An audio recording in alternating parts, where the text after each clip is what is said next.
Trump should face commission of crimes. Democrat Eric Swalwell made the proposal, following a recent statement by the president opposing the postal vote.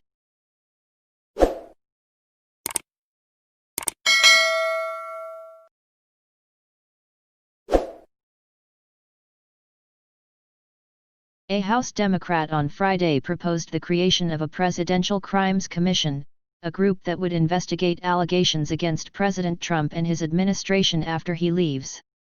"I'm not saying this lightly. When we escape this Trump hell, America needs a Presidential Crimes Commission. It should be made up of independent prosecutors who review those who allowed a corrupt president." Example 1, sabotaging mail to win an election, tweeted U.S. Representative Eric Swalwell.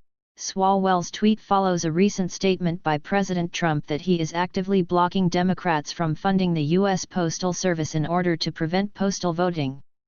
The Postal Service further announced on Friday that voters in 46 states were at risk of not being able to receive their mail-in ballots in time for the November 3 presidential election, in large part due to funding issues.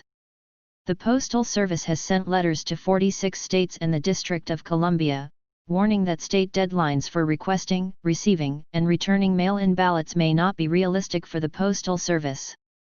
Tens of millions of Americans are expected to submit their votes by mail, not just because it's customary for many, but increasingly because of concerns about the coronavirus pandemic.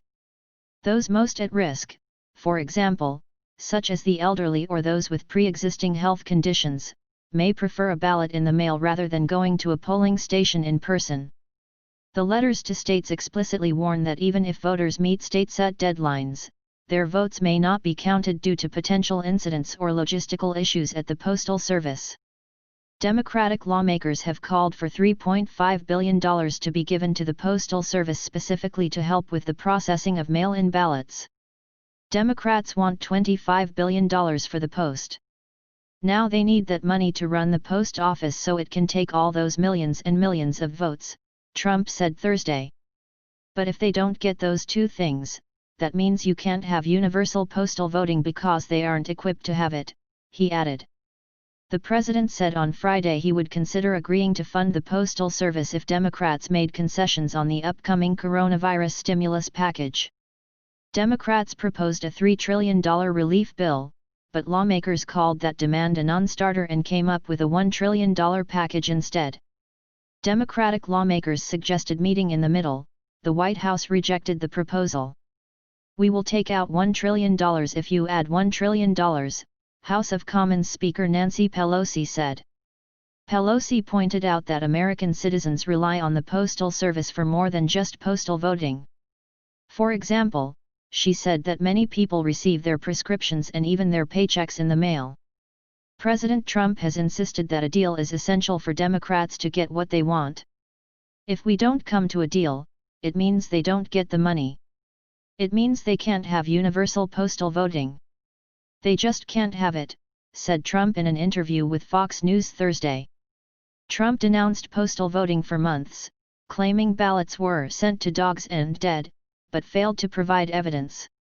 But despite his criticism, Trump and his family members have used postal voting themselves in the past, and an election website from Palm Beach County, Florida shows President and First Lady Melania Trump have requested mail-in ballots for the Florida primary election next Tuesday, USA Today reported. Postal voting, unless changed by the courts, will lead to the most corrupted election in our nation's history. The president tweeted in July, one of many tweets from Trump making such statements. But in Washington state, where voting is done entirely by mail, Republican Secretary of State Kim Wyman has urged not to politicize the Postal Service. Politicizing these administrative processes is dangerous and undermines public confidence in our elections, Wyman said in a statement. This volume of work is by no means unusual and it is an operation that I have no doubt the U.S. Postal Service is sufficiently prepared to accomplish.